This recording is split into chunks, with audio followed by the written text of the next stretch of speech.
અખિલ ભારતીય સાહિત્ય પરિષદ કર્ણાવતી મહાનગર એકમ આયોજિત આજના આ વ્યાખ્યાન શ્રેણી કાર્યક્રમમાં આપણે 26મી જાન્યુઆરી 2023 પ્રજાસત્તાક દિવસ નિમિત્તે આજના આ વ્યાખ્યાન કાર્યક્રમ અને એની સાથે આપણે આયોજિત કરેલ કાવ્ય ગોષ્ઠી કાર્યક્રમમાં અત્રે ઉપસ્થિત આદરણીય જયમલભાઈ દેસાઈ, આપણા કવિગણમાં કવિયત્રી ગોપાલીબેન બુચ, કવિયત્રી નાર્ગલીબેન પંડ્યા, આજના રાજસ્થાની કવિ અમિતભાઈ ચારણ અને આપણા આ કાર્યક્રમને સહયોગ આપવા માટે જે શ્રોતાગણ છે એમાં આદરણીય ઉષાબેન ઉપાધ્યાય ઉપસ્થિત છે,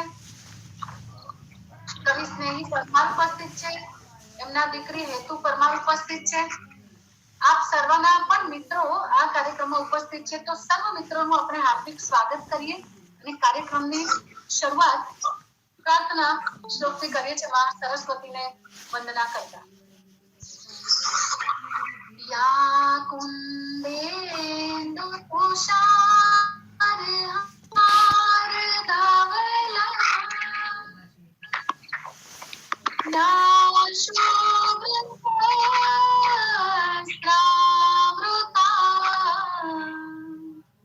યા વીણા વરદંડ મંડિતકરા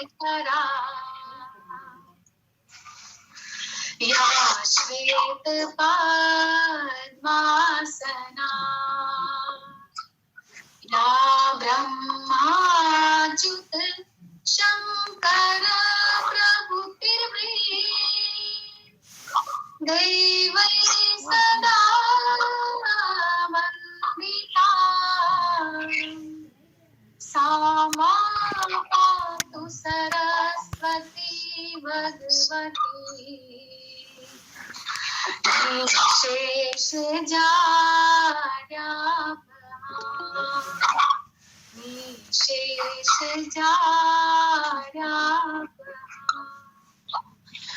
તો ફરીથી આપ સર્વનું માં સરસ્વતીને યાદ કરીને આ કાર્યક્રમમાં ગણતંત્ર દિવસ નિમિત્તે આયોજિત વ્યાખ્યાન આપ સર્વનું હાર્દિક સ્વાગત કરીએ છીએ.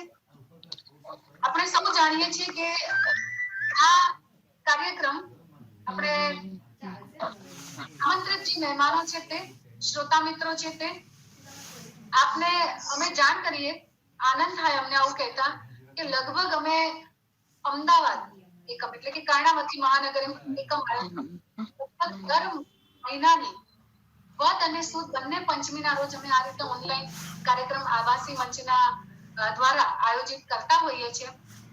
અમારા મિત્રો અહીંયા કેટલાક જોડાયા છે. જયમલભાઈ તો અમારા જ આ આખા એકમના એક વડીલ મિત્ર છે.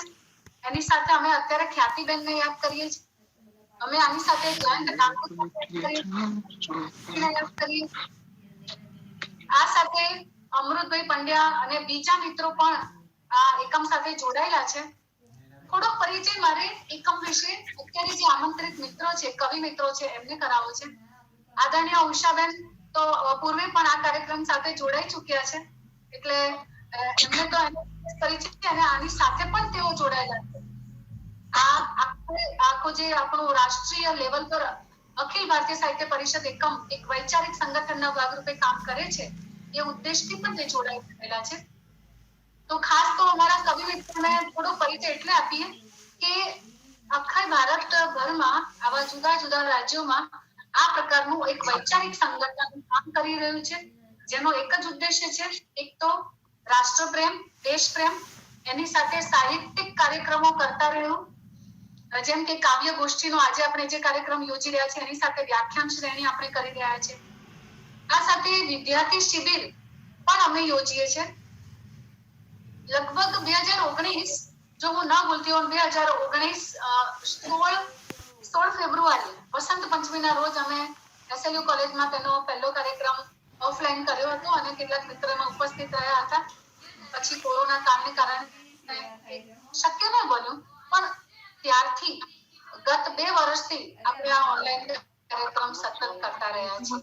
તો એક જ ઉદ્દેશ છે સાહિત્યની સેવા કરવી, વિદ્યાર્થીઓને આમાં જોડાણ કરવું. અધ્યાપક મિત્રો, કવિ મિત્રો, લેખક મિત્રો પણ આની સાથે કેટલાય કાર્યક્રમોમાં જોડાય છે અને પોતાની સેવાનો લાભ એમાં સતત આપતા રહે છે. લગભગ આ 26 ઉપરનો આ કાર્યક્રમ કદાચ હશે. જયમલભાઈ આપણને જો નોંધ હોય તો આપણને ત્યારથી આપણે કાર્યક્રમ શરૂ કર્યા છે ત્યારથી માંડીને અત્યાર સુધીના ઓનલાઈનમાં આ સક્સેસફુલ સારા કાર્યક્રમો અત્યાર સુધીના આટલા રહ્યા છે. તો મને વિશેષ આનંદ છે કે આજે મેં એટલે અખિલ ભારતીય સાહિત્ય કર્ણાવતી મહાનગર એકમ વતી હું જયારે બોલી રહી છું ત્યારે કવિગણને અહીંયા જોડ્યા છે અને વક્તા તરીકે જયમલભાઈને આપણે આજે સાંભળવાના છીએ. જયમલભાઈનો મારે આ બીજા મિત્રોને થોડો પરિચય કરાવવો છે. અત્યાર સુધી તો અમે એમને સંચાલક તરીકે આખા કાર્યક્રમમાં સાંભળતા રહ્યા છીએ. ક્યારેક એ શાંતિ મંત્ર પણ બોલતા હોય અને પ્રાર્થના પણ કરતા હોય. તો બહુ સરળ સહજ એમનું વ્યક્તિત્વ છે. એમની જે કારકિર્દી છે એ અને આજે કઈ રીતે જોડાયા છે, એમનો જે વિષય છે स्वतंत्रता का विकास और विकास की स्वतंत्रता.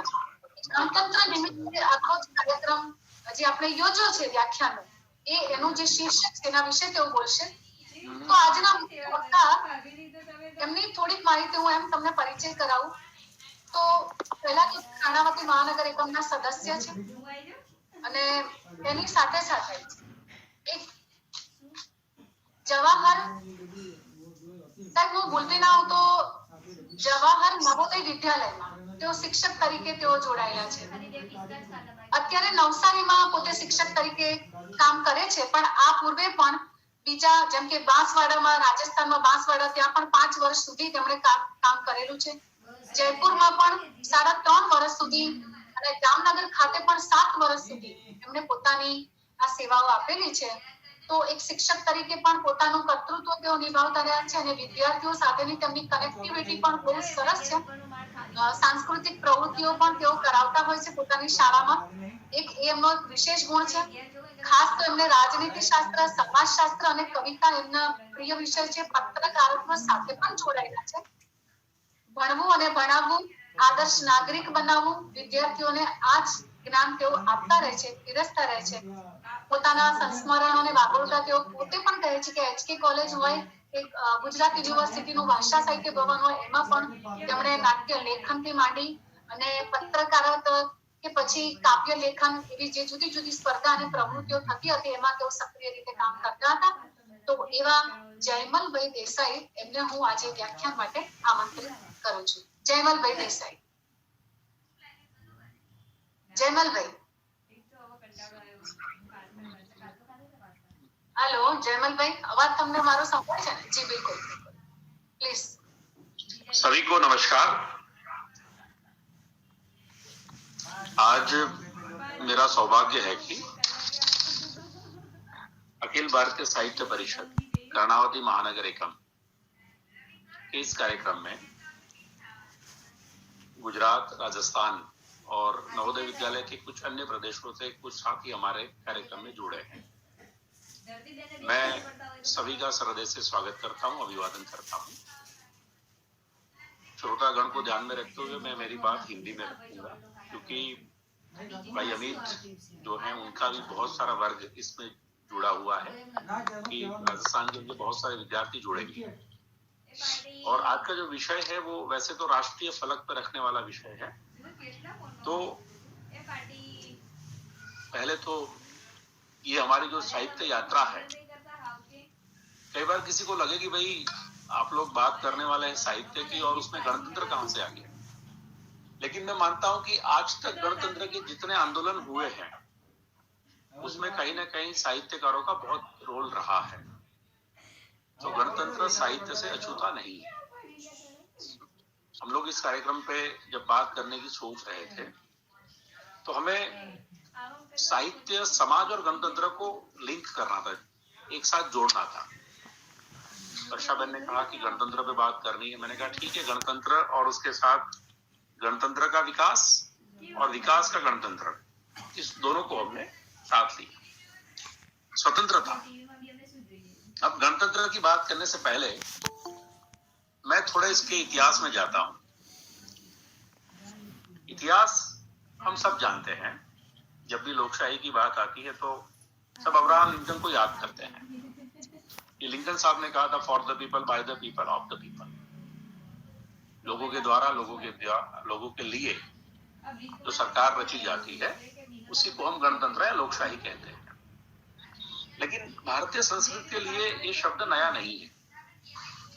अगर हम 16 जनपद की बात करें तो वहां से भारतीय गणतंत्र की शुरुआत होती है। बात ऋग्वेद की हो, बात भारत के अन्य पुराणों की हो, तो वहां गण शब्द है। गण का मतलब होता है समूह और उसके साथ जुड़े हुए लोग।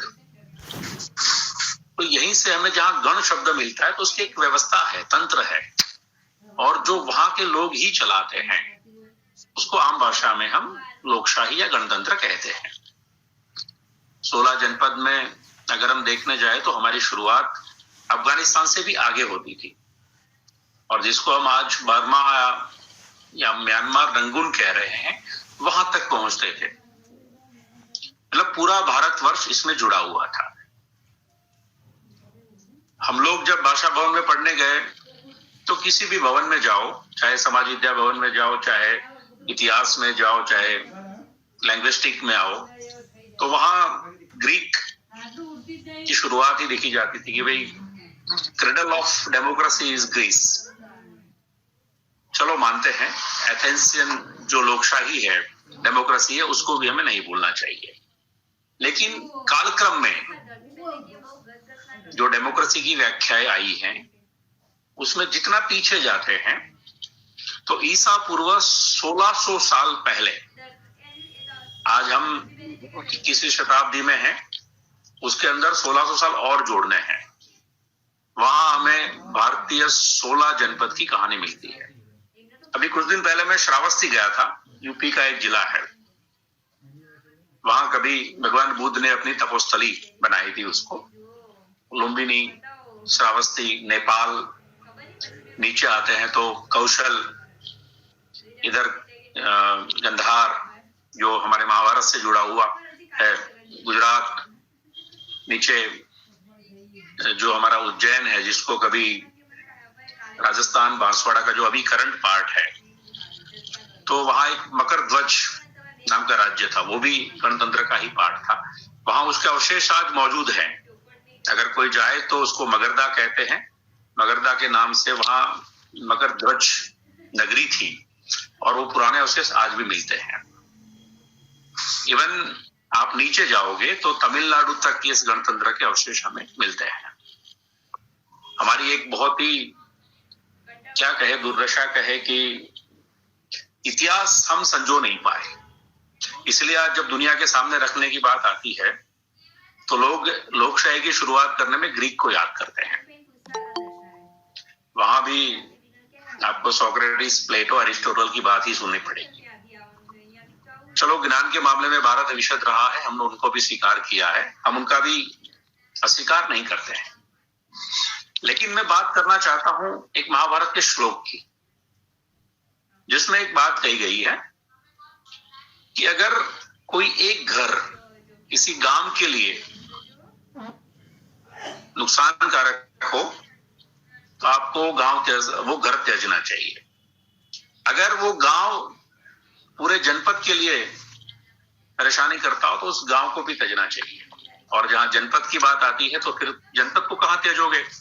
लेकिन ये परंपरा बताती है कि हम कहीं ना कहीं भारतीय समाज जनपद से, गणतंत्र से जुड़ा हुआ था। भारत का सबसे बड़ा साम्राज्यवाद हमको मगध से मिलता है, लेकिन मगध से पहले क्या था? तो अगर देखने चलते हैं तो मगध से पहले के जितने भी हमारे जनपद हैं वो 16 जनपद में से एक थे। उसमें भी लोगों द्वारा, लोगों का राज्य था। हम सब इसी संसार से जुड़े हुए हैं। कुछ एक दो बातें और मैं कहना चाहूंगा। एथेंस में चलते हैं, वहां लोकशाही आती है ईसा पूर्व 5वीं शताब्दी में। लेकिन वो कहां से आती है? ईसा पूर्व 11वीं शताब्दी से लेके 6ठी शताब्दी तक वहां केओस होता है, वहां राजनीतिक परिवर्तन होते हैं और इसी संघर्ष से फिर वहां लोकशाही आती है। वहां का एक छोटा सा वाक्य मैं कहूंगा। देखो, भारतीय लोकशाही की खूबसूरती ये है कि इसमें सबका स्वीकार है। हम किसी से तिरस्कार नहीं करते हैं, उनसे भी सीखते हैं। और क्या पता कि कभी हमारा विचार लेके कोई वहां गया हो, वहां का विचार लेके कोई यहाँ आया हो। एथेंस में एक राजा था जिसके सामने प्रजा विरोध करने वाली थी, और वहां वोटिंग की पैटर्न में आपको बताता हूं। एक बड़ा सा गोला होता था जिसमें लोगों को जो व्यक्ति पसंद नहीं है उसका नाम लिख के डाल देना है। तो राजा अपने विरोध में जो लोग निकले हैं उसको देखने के लिए रात को निकलता है, और एक व्यक्ति उससे मिलता है कि यार क्यों खड़े हो भाई यहाँ? बोले यार मुझे राजा पसंद नहीं है, मतलब जो हमारा लोकशाही का नेता है वो पसंद नहीं है, मैं उसके सामने कुछ लिखना चाहूं, मुझे लिखना नहीं आता है। और वो ही जो गणतंत्र का खूबसूरती देखिए आप यहाँ पे, वो जो व्यक्ति था वो अपना ही नाम लिखता है। वो एंटी वोट था, जिसको अभी हम कभी लोकशाही की दूसरी बात करेंगे वहां ले जाएंगे। मतलब वहां नेगेटिव वोटिंग होती है, और वो अपना ही नाम लिख के कि हाँ भाई इस व्यक्ति को मैं पसंद नहीं हूं, और वो उसको फिर उस वाड़े में डालता है। एक वोट अपना ही एंटी करता है।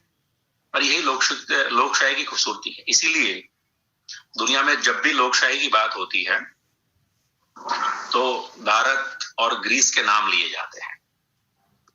आते हैं भारतीय लोकशाही की खूबसूरती पर। मगध का साम्राज्य होने से पहले भारत में ये जितने भी 16 जनपद थे, उनका व्यापार, उनकी व्यवस्थाएं, सिंधु की जो सभ्यता है वो, कच्छ में धोलावीरा, ऐसे बहुत सारे प्लेस मिले हैं जहां कभी एक प्रजा की शासक के रूप में राजा के प्रमाण कम मिलते हैं, बल्कि प्रजा के ज्यादा मिलते हैं। इसीलिए हम सब कह सकते हैं कि भारत की लोकशाही ने ही, उसी गणतंत्र ने ही लोगों का विकास किया था। अब आज कहीं विकास की बात करेंगे तो लोग उसको फिर से पॉलिटिकल समझेंगे। ये प्योर रिसर्च का विषय है। मेरे टारगेट पे मैं आता हूं, जो शीर्षक में मैंने कहा है गणतंत्र, स्वतंत्रता का विकास और विकास का स्वतंत्र। देखिए, मनुष्य स्वभाव है कि उसको स्वतंत्र रहना पसंद है।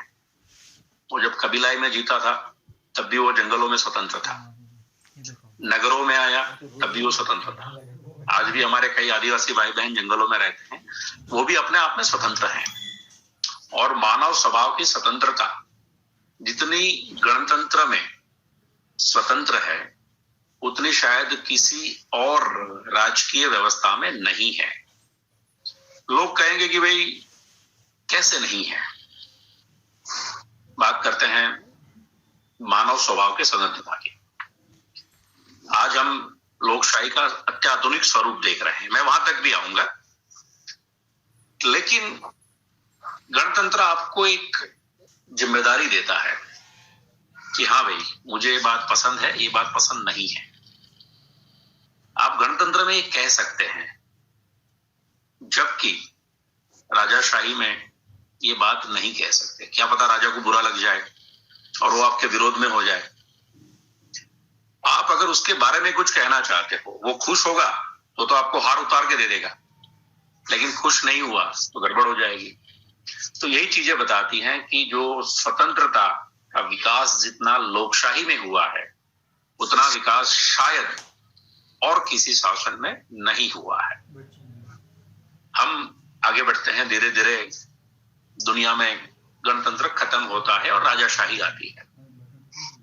आप सब लोग शायद इससे बिल्कुल सहमत होंगे कि लोगों के जान माल का नुकसान, युद्ध, मरना मारना, ये जितने नुकसान राजाशाही में हुए हैं, लोगों पे अत्याचार, और ये सब और किसी शासन में कम हुए। मैं ये नहीं कहूंगा कि लोकशाही में नहीं हुए जरूर हैं, पर और शासन में कम हुए। यही चीज हमें बताती है कि गणतंत्र जो है वो कितना आदमी को जिम्मेदार बनाता है। एथेंस की बात करते हैं। एथेंस में 3 लाख से ज्यादा लोग रहते थे, लेकिन वोटिंग राइट लगभग 30,000 को ही था। उससे ज्यादा लोग वोट नहीं कर सकते थे। क्योंकि वहां 18 साल से ऊपर के लोग, उसमें भी कुछ गिने चुने लोग जिनके पास ये देने का राइट है, वो ही वोट कर सकते थे। आज देखो हम भारत में हैं, और आज की अगर लोकशाही की बात हम करें तो इस देश में 18 साल से ऊपर का हर कोई भारतीय नागरिक वोट कर सकता है।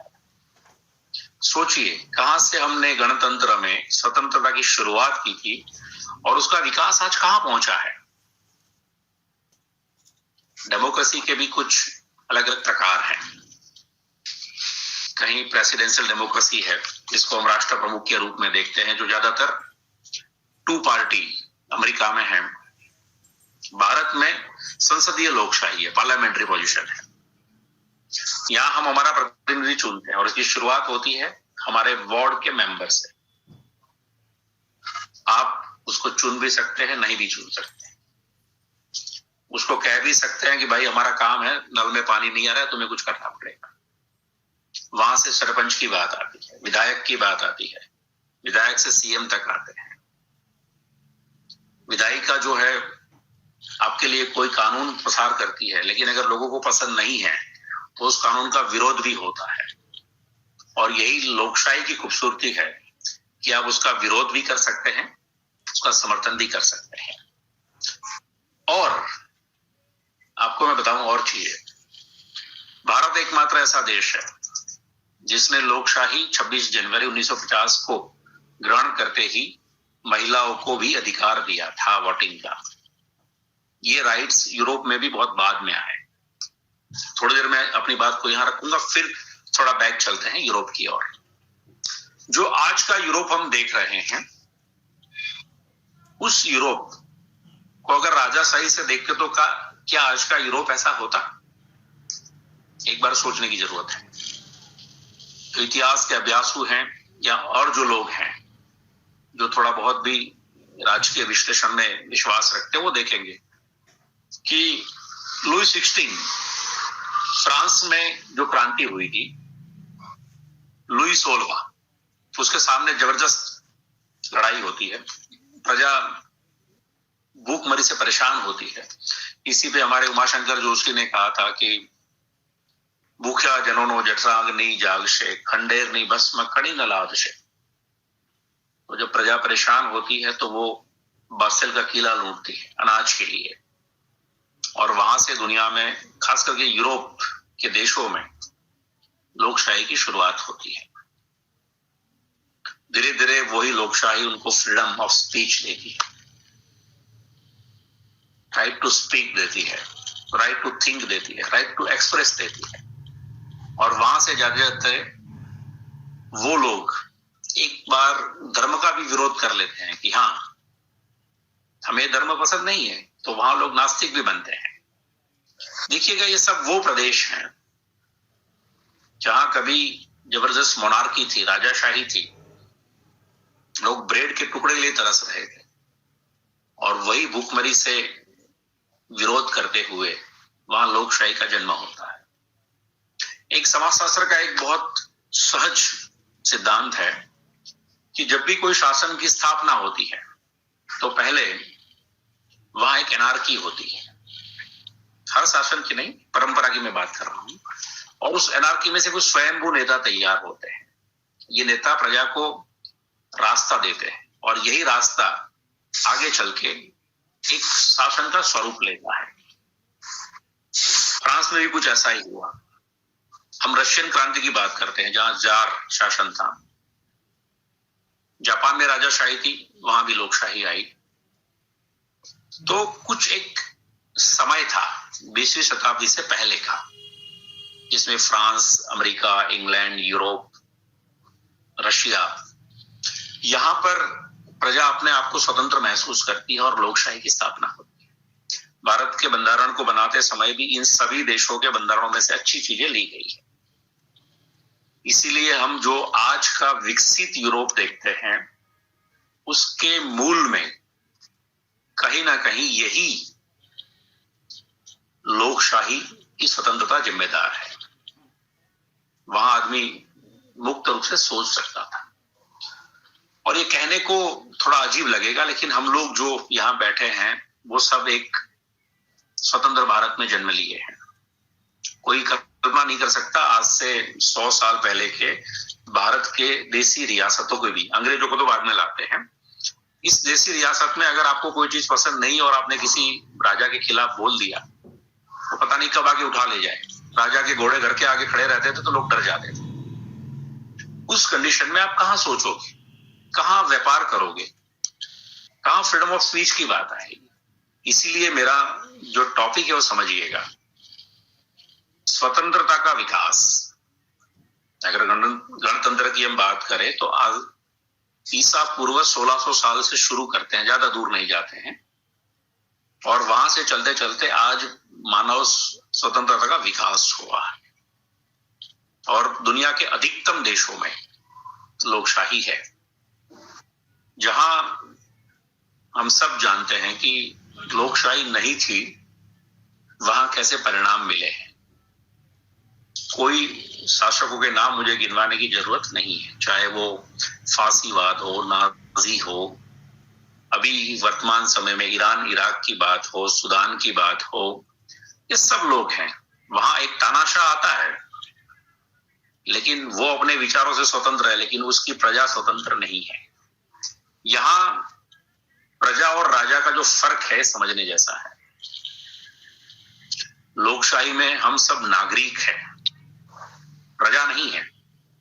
और 26 जनवरी 1950 के दिन से भारत की प्रजा नागरिक बनती है। मैं यहां थोड़ी अपनी एक बात और ऐड करना चाहूंगा जो मैंने अपने रिसर्च में पाया है।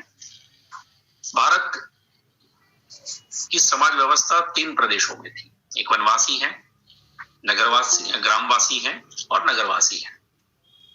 इन तीनों का जोड़ता हुआ एक चैनल था। वनवासी अपनी जो रिसर्च की चीजें थी, आयुर्वेद था, वो ग्रामवासियों तक पहुंचाते थे। ग्रामवासियों में उसका उपयोग होता था और वहां से वो आगे बढ़ के नगर तक पहुंचता था। लेकिन सब अपने प्रदेशों में रहने के लिए स्वतंत्र थे, कोई किसी पे दबाव नहीं डालता था। भारतीय लोकशाही में कभी कभी समस्याएं भी आई, लेकिन फिर भी व्यक्ति स्वतंत्र रहा, जिसको हम आज के मामले में कह रहे हैं, और पुराने समय में भी। बीच में ऐसा नहीं है भारत में लोकशाही सतत चलती रही है, यहां पर भी राजाशाही आई। हम मानते हैं कि मगध के राजा नंद वंश से, जहां से हमारा जो जनपद वाला मामला है थोड़ा गड़बड़ाता है, फिर चंद्रगुप्त मौर्य और मौर्य वंश की स्थापना, उसके बाद भी कहीं कहीं भारत में ग्राम सभा जिंदा थी। मैं वर्तमान समय की एक बात का उल्लेख करना चाहूंगा। अभी माननीय प्रधानमंत्री ने सेंट्रल विस्टा प्रोजेक्ट का जो उद्घाटन किया, उस समय तमिलनाडु के एक गांव की बात की थी। वहां एक मंदिर है, थोड़ा गूगल कीजिएगा मिल जाएगा। वहां मंदिर की दीवारों पर ग्राम सभा की बात कही गई है कि वो नगर कैसे काम करता था। वो 11वीं शताब्दी की बात है। चौल साम्राज्य था, लेकिन फिर भी वहां के गांववासी अपने आप में स्वतंत्र थे। वहां ग्राम सभा की बात थी। अन्ना हजारे आज भी ग्राम सभा की बात करते हैं, और वही ग्राम सभा आजकल सरकारें भी अपने अधिकारियों की मदद से करवाती हैं। तो ये सभी चीजें बताती हैं कि हमारे देश में या पूरे मानव समाज में स्वतंत्रता का विकास कहां पहुंचा है। मैं ज्यादा किसी का विरोध नहीं करता हूं, किसी विचारधारा का, लेकिन उस विचारधारा के प्लस और माइनस हम सबको बताना चाहते हैं। अभी कुछ दिनों पहले एक दृश्य आया था कि वहां से अमेरिकी सेना हट गई और लोग प्लेन के पंख पे लटक के जाना चाहते थे। क्या यहाँ पे मानव सभ्यता में स्वतंत्रता का विकास है? Question mark. और एक वो देश है जहां लोग खुलेआम अपने राजा के सामने, मतलब अपने नेता के सामने कह सकते हैं। अभी गुजरात इलेक्शन गया, कई नेताओं को अनुभव हुए कि भाई आपने नहीं किया है, हम आपको वोट नहीं देंगे। वो किसी भी पार्टी का हो सकता है। तो ये लोकशाही की खूबसूरती है। अब आते हैं विकास की स्वतंत्रता। बहुत संक्षेप में मेरी बात रखूं क्योंकि कई सालों का इतिहास है, लेकिन इतना समय नहीं लूंगा। विकास की स्वतंत्रता क्या है? समझिएगा, लोकशाही ही वो शासन व्यवस्था है जो आपको आपकी जरूरत के अनुसार आपकी सरकारों को कह सकती है कि हमारे लिए बनाइए। मैं आपको बता दूं, अब ताज्जुब होगा, भारत एक ऐसा देश है जहां कितनी पार्टियां होगी, आप क्या मानते हैं? 2858। इलेक्शन कमीशन ऑफ इंडिया की वेबसाइट पर आपको यह आंकड़ा मिलेगा। 2858 पार्टियां हैं।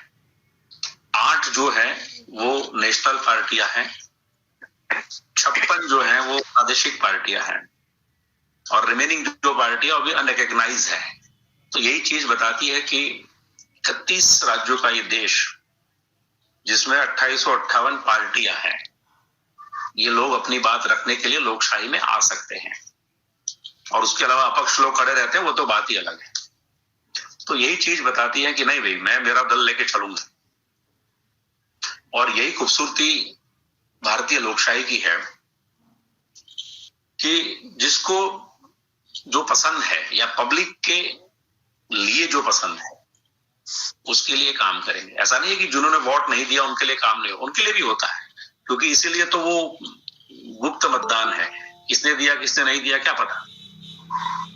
लेकिन आज जो यूरोप का विकास हम देख रहे हैं, इसके पीछे भी लोकशाही है, और भारत का विकास भी पिछले 70-75 सालों में हो रहा है, इसके पीछे भी लोकशाही है। अगर आपके गांव से रोड निकल रही है और आपको अपना खेत नहीं देना है तो आप विरोध कर सकते हैं, कोर्ट में जा सकते हैं। आपके मोहल्ले तक पानी नहीं पहुंचा है तो आप पंचायत में कह सकते हैं।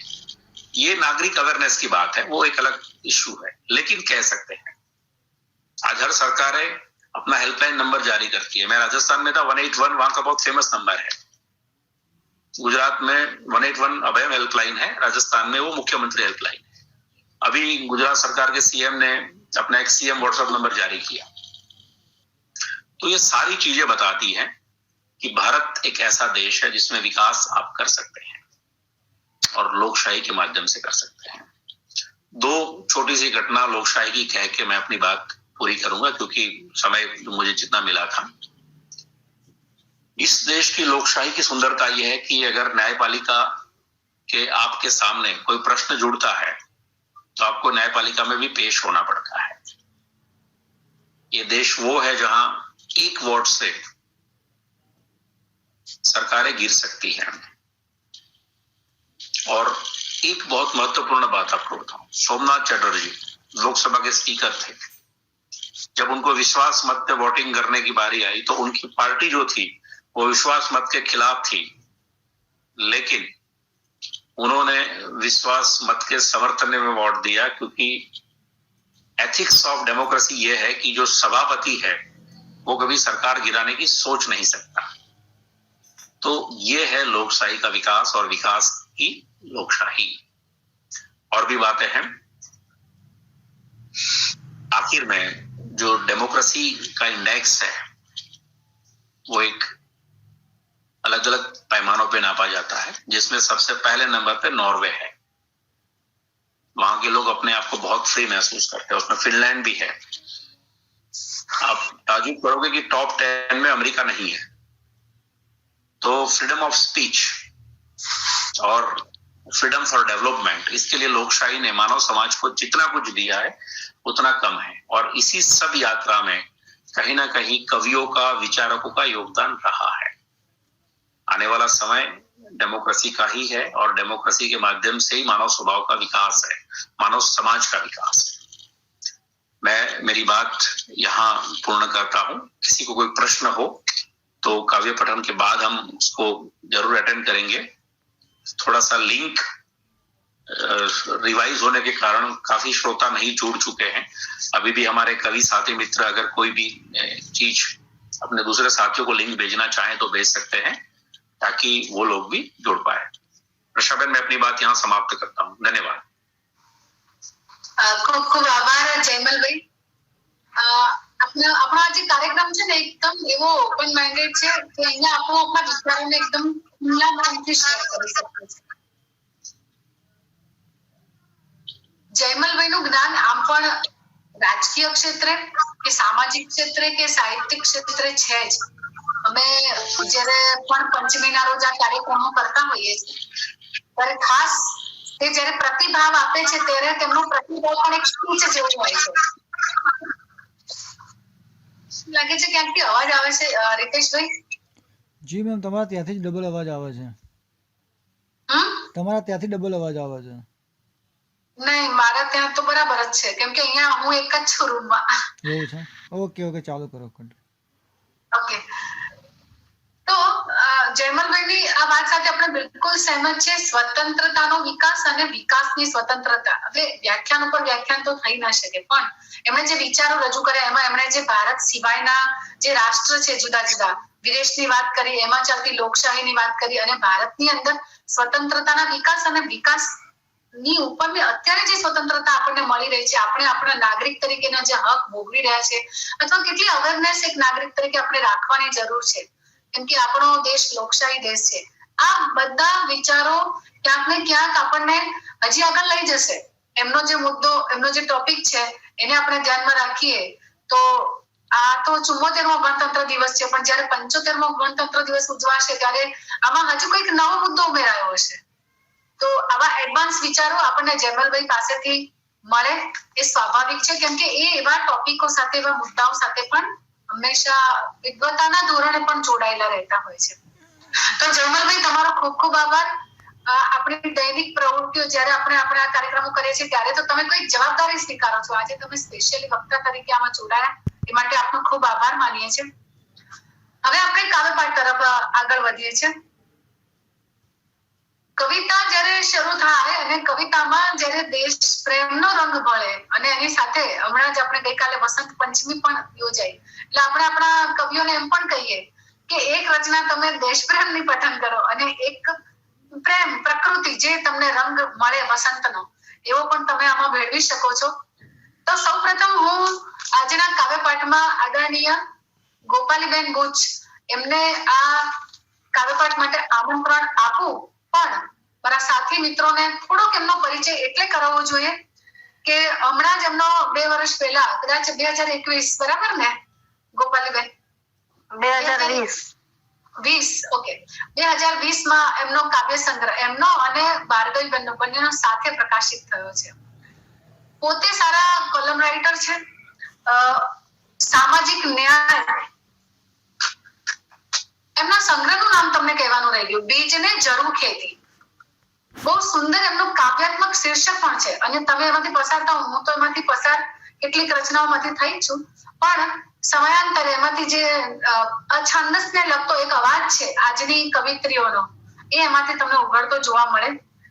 ગોપાલીબેન અછંદસ, વાર્તા, આર્ટિકલ, ગઝલ એવું બધું જ લખે છે, એટલે કે ગદ્ય અને પદ્ય બંને ક્ષેત્રે જોડાયેલા છે.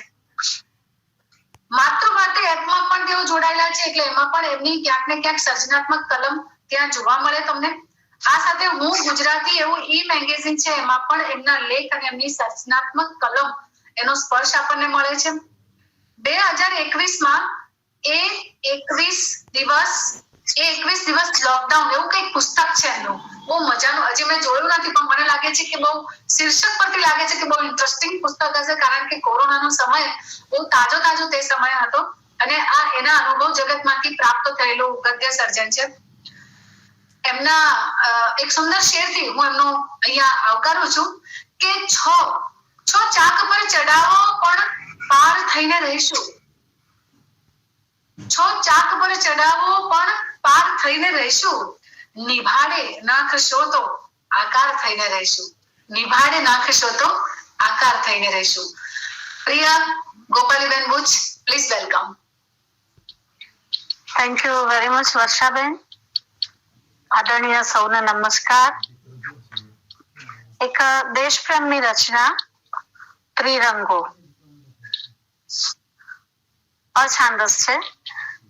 ઉઘડતા આકાશનો કેસરીયો રંગ અને ઢળતા સૂર્યનો સિંદૂરી રંગ, આ બે રંગ વચ્ચે ગૂંથાતું શ્વેત, શુદ્ધ અને શુભ વણતર હરિયાળા રંગોની છાંટ સાથે સંયોજે છે જીવન ચક્રનું લય માધુર્ય કે પછી લપેટે છે વીરત્વના સમય ચક્રને, ત્યારે ગૌરવભેર આપોઆપ પહોંચી જાય છે જમણી હથેળી જમણા કપાળ તરફ.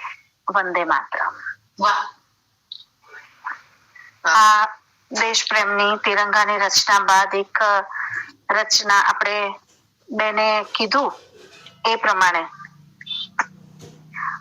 વસંતની લઈએ. વસંત ઉપરનું એક ગીત રજૂ કરીશ. ફાગણિયા ફાલમાં ફોરમથી ઓઢણીઓ કેસુડા રંગે રંગાય. ફાગણિયા ફાલમાં ફોરમથી ઓઢણીઓ કેસુડા રંગે રંગાય. લીલીછમ ડાળ સંગ કુણેરા પાન હળુ ધરતીને ચુંબવાને જાય. હાય નેણા પણ નખરાળા થાય, સખી વાસંતી વર્તારા થાય. સુરખી ગુલાલની લઈ માલે છે વાય. સુરખી ગુલાબી લઈ માલે છે વાયરો, રંગત સુગંધી છલકાય. ઓયણીશી ખીલ ખીલ નાજુક બે પાંખડી, આછું આછેરું મલકાય. હાય નેણા પણ શરમાળા થાય, સખી વાસંતી વર્તારા થાય. સળજરા સળવળતી સૂતેલા સપનાની છમકારા ભીતર છવાય. સળજરા સળવળતી સૂતેલા સપનાની છમકારા ભીતર છવાય. કહેવું તો કેમ કરી કહેવું સજન મારે, રોમ રોમ લજ્જા લહેરાય. હાય નેણા કેસરિયાળા થાય, સખી વાસંતી વર્તારા થાય. ખૂબ ખૂબ આભાર. સૌને શુભકામના. બહુ સરસ રચનાઓ. એક બીજી એમની ઓળખ આપવાની રહી ગઈ છે, એ બહુ સારા એન્કર પણ છે. આદરણીય ઉષાબેન આપણી સાથે ઉપસ્થિત છે અને જુઈ મેળાના કાર્યક્રમોમાં અવારનવાર અમે તો ગોપાલીબેનના એમના સંચાલન કાર્યક્રમો એમને સાંભળ્યા છે, એટલે બહુ ઉમદા કવિયત્રી તો ખરા, પણ એક સારા સંનિષ્ઠ સંચાલકની ભૂમિકામાં પણ અમે એમને સાંભળ્યા છે, જોયા છે, માણ્યા છે. ખૂબ ખૂબ આભાર ગોપાલીબેન, તમારો કિંમતી સમય તમે આજે અમને આપ્યો છે. વ્યસ્તતામાં પણ આપ સૌનો આભાર. મને એમાં તમારા આટલા સરસ મજાના કાર્યક્રમમાં સામેલ કરી એ બદલ ધન્યવાદ. અરે thank you very much. Thank you very much. હવે આપણે આપણા બીજા કવિ શ્રી ભાર્ગવીબેન પંડ્યા. મારી માટે જાણે આ કવિ અને કવિત્રી સંજ્ઞા જાણે સમાન છે, એટલે હું કવિ પણ બોલું છું અને ક્યારેક કવિત્રી પણ બોલું છું. ભાર્ગવીબેનનો પણ મને એવો જ બિલકુલ ગોપાલીબેન સાથે મારી જે કનેક્ટિવિટી કે એમની સાથે મારું ટ્યુનિંગ છે, બિલકુલ એવું જ સરળતાથી બહુ સરળ અને સાલસ સ્વભાવ એમનો ભાર્ગવીબેનનો. થોડો પરિચય કવિત્રીનો આપવો જ જોઈએ આ કાર્યક્રમમાં. મને હંમેશા એવું થાય, કેમ કે અહીંયા કેટલાય શ્રોતાઓ બીજા આમંત્રિત મહેમાનો પણ જોડાયેલા હોય છે, તો કવિને કોઈ આ રીતે પણ ઓળખે, એમના કર્તૃત્વને કારણે ઓળખે. તો ભાર્ગવીબેન પોતે બહુ સારા રાઇટર છે, મતલબ કે ગઝલકાર છે. જેમ અછંદસમાં ગોપાલીબેનની કલમ સરસ ચાલે ને, એમ ગઝલમાં ભાર્ગવીબેનની કલમ સરસ ચાલે. સારા પત્રકાર, ફ્રીલાન્સ રાઇટર તરીકે તેઓ ઓળખાય છે. દૂરદર્શન, આકાશવાણી અને મુશાયરાના આમંત્રિત કાર્યક્રમોમાં તેમનો કાવ્યપાઠ અવારનવાર સાંભળવા મળે, માણવા મળે. અમે ઉષાબેનની સાથે એમના નેજા હેઠળ, જોઈ મેળાના નેજા હેઠળ અમે આ કાર્યક્રમોમાં સાથે પણ રહી ચૂક્યા છીએ. ગોપાલીબેન, ભાર્ગવીબેન, બીજા કવિ મિત્રો પણ એમાં જોડાયેલા છે. લય પ્રલય સંસ્થા દ્વારા સરસ્વતી સુર સન્માન ભાર્ગવીબેનને પ્રાપ્ત થયું છે, એમની એક વિશેષ ઉપલબ્ધિ કહેવાય.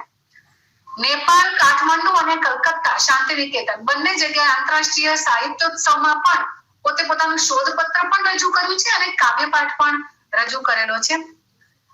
2021માં તેમનો ગઝલ સંગ્રહ હવાપણાના છાંયડે પ્રગટ થયો. એટલી ગઝલોમાંથી હું પસાર થઈ છું અને એમના એક બે શેરથી હું એમને અહીંયા એકાદ શેરથી હું એમનું અહીંયા આવકારું છું કવિ તરીકે. હાથ પકડી જિંદગીનો એ સતત સાથે રહ્યો, હાથ પકડી જિંદગીનો એ સતત સાથે રહ્યો, તું ખુદા કેવો મને મારા સુધી લઈ જાય છે. આદરણીય ભાર્ગવીબેન Pandya, please most welcome. Gujarati Akhil Bharatiya Sahitya પરિષદ અને વર્ષા પ્રજાપતિ બંનેના આભાર સાથે એક દેશપ્રેમની ગઝલ અને એક વસંત ઋતુ ચાલે છે એટલે એક પ્રેમ પર ગઝલ, બે ગઝલ રજૂ કરું છું કે જુઓ ગાંઠ ખોલી ને છૂટે તિરંગો, જુઓ ગાંઠ ખોલી ને છૂટે તિરંગો, મિજાજો હવાના એ લૂંટે તિરંગો, છે ગમગીન કિસ્સા અહીં સરહદોના, છે ગમગીન કિસ્સા અહીં સરહદોના, નરી શૂન્યતામાં જ ફૂટે તિરંગો, ને કિરણ છે બરફ છે અને ખીણ આખી, કિરણ છે બરફ છે અને ખીણ આખી, ખુશી ત્યાં જ હોવાની લૂંટે તિરંગો, ને બલિદાન સૌનું નવો રંગ લાવે, બલિદાન સૌનું નવો રંગ લાવે, પછી બોલતા એકજૂટે તિરંગો, ને લઈ મોતને હાથમાં જીવવાનું, લઈ મોતને હાથમાં જીવવાનું, એ બાંધે છે જીવતરને ખૂંટે તિરંગો, એ બાંધે છે જીવતરને ખૂંટે તિરંગો, જુઓ ગાંઠ ખોલી ને છૂટે તિરંગો, મિજાજો હવાના એ ખૂંટે તિરંગો.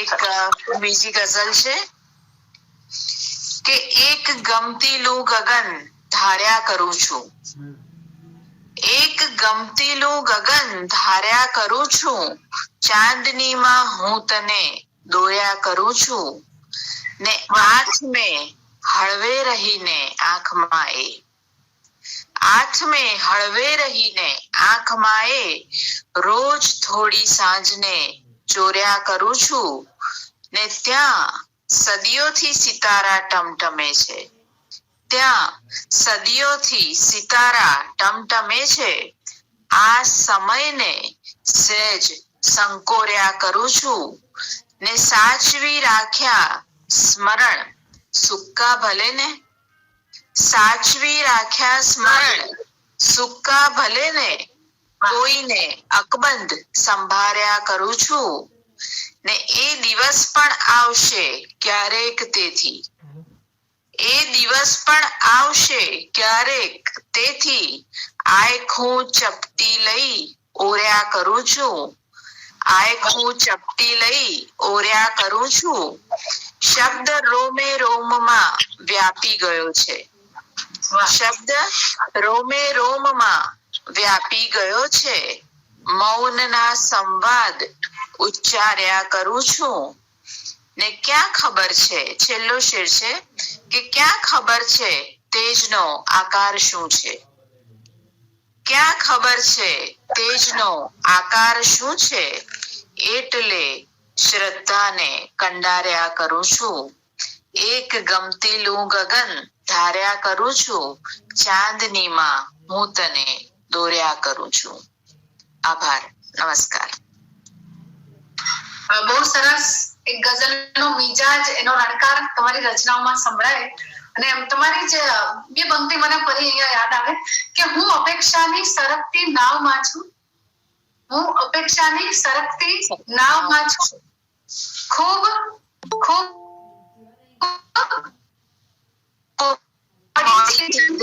સમજણ મળે છે. મને એ એટલું બધું ગમે છે શેર કે એકદમ નાજુકાઈથી લખાયું છે, અને જુઓ તો એમાં અર્થ પણ એટલો ડીપ છે. હમણાં તમારો પરિચય ટાંકો બેઠી અને મને એ શેર ખૂબ ગમી ગયો. તો એક મિજાજ છે, જેમ અછાંદસમાં ગોપાલીબેનનો મિજાજ, એમ ગઝલમાં ભાર્ગવીબેનનો આગવો રણકાર આપણને સંભળાય છે. હવે આપણે ત્રીજા આજના, જી બિલકુલ બિલકુલ, આજના આપણા ત્રીજા કવિ જે મૂળે રાજસ્થાનના છે, अमित जी आप उपस्थित है ना? अमित चारण, शून्य उपनाम है उनका। हाँ जी बिल्कुल बिल्कुल। आपका मैं हमारे कवि मित्रों के साथ आपका परिचय करवाती हूँ। कवि अमित चारण शून्य के उपनाम से जाने जाते हैं।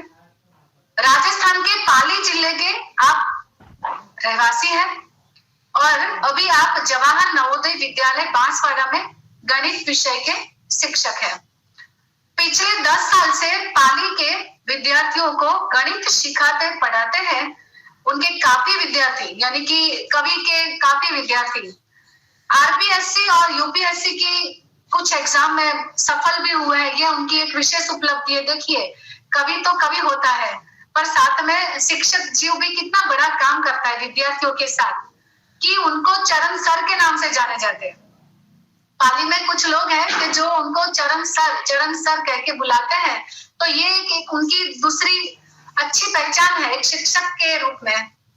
और मुझे ये परिचय जब मिला जयमल भाई से, तो ये जानकर, ये जो लिखावट थी परिचय में, ये जानकर मुझे बहुत आनंद हुआ। इसी तरह जवाहर नवोदय विद्यालय बांसवाड़ा में भी उतनी ही प्रतिष्ठा इस कवि की है, लोकप्रियता भी उतनी है। गणित इनका मुख्य विषय होते हुए भी बचपन से ये कविता विषय के साथ जुड़े हुए हैं। ये कंट्रोवर्सी कैसी है, कहाँ गणित का सब्जेक्ट और कहाँ काव्य शास्त्र, पर सर्जनात्मकता अपने आप को कहीं से भी ढूंढ लेती है। जैसे उसे किसी फील्ड से कुछ मतलब नहीं है, एक डॉक्टर भी अच्छा कवि हो सकता है, एक गणित शास्त्र भी अच्छा कवि हो सकता है। ये हमें इन कवि के परिचय से मिलता है। काफी कॉलेजेस और सामाजिक संस्थाओं से उन्होंने काव्य पाठ भी किए हैं। तो हम इनका इतना परिचय लेते हुए, जयमल भाई ने एक दो पंक्ति इनकी मुझे भेजी है, तो मैं उनसे इनका स्वागत करती हूँ। मैं टूट कर भी यहाँ अपने पर फैलाना चाहता हूँ, मैं टूट कर भी यहाँ अपने पर फैलाना चाहता हूँ, अपने शून्य भीतर को जहां मैं लाना चाहता हूँ। कवि अमित चरण शून्य जी, प्लीज वेलकम। आपका माइक अनम्यूट करिए। हृदय से आभार आपका मैम, और जयमल सर का भी मैं बहुत हृदय से आभार करता हूँ कि उन्होंने मेरे इतने शब्द मेरे लिए लिखे हैं। खैर, आज आप सभी ने मुझे मौका दिया है। पूरी उम्मीद के साथ एक दो पंक्तियों के साथ मैं शुरू करना चाहूंगा मैम, क्योंकि विषय गणतंत्र है, राष्ट्र भावना से उत्प्रेरित है। जी मैम, आवाज आ रही है ना? कि सनातन संस्कृति को लिए इस धरा की पहचान है हम, सनातन संस्कृति को लिए इस धरा की पहचान है हम, आन है हम, शान है हम, गर्व से कहो हिंदुस्तान है हम, गर्व से कहो हिंदुस्तान है। क्या बात है, सही बात कही। मेरी कविता ज्यादा बड़ी नहीं है, हिंदुस्तान की मिट्टी से ओतप्रोत है। हिंदुस्तान की मिट्टी में किस प्रकार से धर्म, एकता, अखंडता का पाठ पढ़ाती है, मैं गायन के माध्यम से पेश करूंगा। है जगत में सबसे प्यारा हिंदुस्तान है ये जगमगाता मेरा हिंदुस्तान है ये विश्व शक्ति मेरा हिंदुस्तान है ये संस्कृति धरा ये हिंदुस्तान है। यहाँ की माटी माटी में कणों कणों में राम है, यहाँ तो बांसुरी लिए गिरधर लिए घनश्याम है, यहाँ लिए पंथ खालसा नानक गुरु सतनाम है, यहाँ नबी अदिब लिए रसूल ए इस्लाम है, यहाँ अहिंसा चाह लिए जिनेंद्र के पैगाम है, यहाँ तो पंचशील के गौतम के बौद्धि धाम है। यहाँ की माटी माटी में कणों कणों में राम है, यहाँ तो बांसुरी लिए गिरधर लिए घनश्याम है, यहाँ लिए पंथ खालसा नानक गुरु सतनाम है, यहाँ नबी अदिब लिए रसूल ए इस्लाम है, यहाँ अहिंसा चाह लिए जिनेंद्र के पैगाम है, यहाँ तो पंचशील के गौतम के बौद्धि धाम है। टंकोर भी यही, गुरुवाणी भी यही अजान है, यही अजान है। इस एक देश में तरह तरह की शान है, तरह तरह की शान है। हर धर्म को लिए, हर ग्रंथ को लिए, हर संत को लिए, हर पंथ को लिए, मेरा ये देश सकल जगत में भी महान है, मेरा ये देश सकल जगत में भी महान है। हाँ ये महान है, हाँ ये महान है ये विश्व शक्ति मेरा हिंदुस्तान है ये मेरा सबसे न्यारा हिंदुस्तान है ये मेरा जगमगाता हिंदुस्तान है ये संस्कृति धरा ये मेरा हिंदुस्तान है, आन है मान है गर्व से कहो ये मेरा हिंदुस्तान है ये मेरी विश्व शक्ति हिंदुस्तान है, हिंदुस्तान। जय हिंद जय हिंदुस्तान।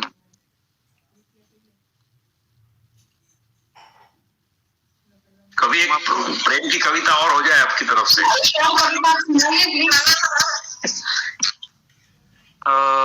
जयमल सर से निवेदन करना चाहूंगा कि एक कविता है परंतु राष्ट्र प्रेम से ओतप्रोत है, अगर आप आदेश दे तो बिल्कुल बिल्कुल रजू करिए।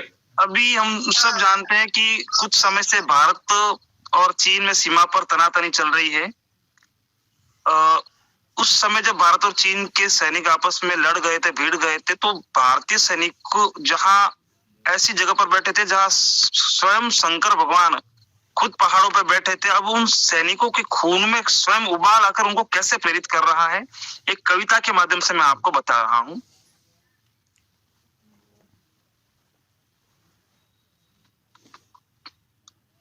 और न केवल उन सैनिकों को आह्वान कर रहा है बल्कि साथ ही साथ हर हर महादेव कह के भी उन सैनिकों के अंदर का खून उबाल जो भारतीय राष्ट्र प्रेम से ओतप्रोत है, अंदर की जो आत्मा, उनको कैसे आह्वान कर रही है।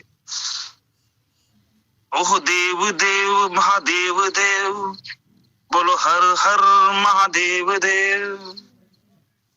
मचा है घमासान जो विध्वंस का तूफान जो, हिंद के जाबाज सुन, सरहद के जंग बाज सुन। अरे केसरी तिलक करो, हिंद की कसम धरो, रक्त के उबाल में घड़ी घड़ी दहक भरो। आयुध से उद्दंड कर, जमीन पर प्रचंड कर, चीर छाती शत्रु की, ड्रैगन को खंड खंड कर, ड्रैगन को खंड खंड कर। ओह देव देव महादेव देव, बोलो हर हर महादेव देव, महादेव देव। छाया है ये गुब्बार जो, आतंक का चित्कार जो, रे हिंद के जाबाज सुन, सरहद के जंग बाज सुन। धार बन उधम करो, हिंद की कसम धरो, श्वास के सैलाब में घड़ी घड़ी दहक भरो। समर अब अखंड कर, जलयान से प्रचंड कर, चीर छाती शत्रु की, ड्रैगन को खंड खंड कर, ड्रैगन को खंड खंड कर। अरे देव देव महादेव देव, बोलो हर हर महादेव देव। अंतिम पैरा है क्रोध का आगाज जो, ये राष्ट्र में आक्रोश जो, रे हिंद के जाबाज सुन, सरहद के जंग बाज सुन। वज्रवन विनाश कर, हिंद की कसम को धर, आंखों के संग्राम में घड़ी घड़ी दहक को भर। रण में घोर कांड कर, गगन से अब प्रचंड कर, चीर छाती शत्रु की, ड्रैगन को खंड खंड कर। ओह देव देव महादेव देव, बोलो हर हर महादेव देव, हर हर महादेव देव। जय हिंद जय हिंदुस्तान। बहुत सुंदर रचना थी, दोनों ही रचना बहुत ही सुंदर थी।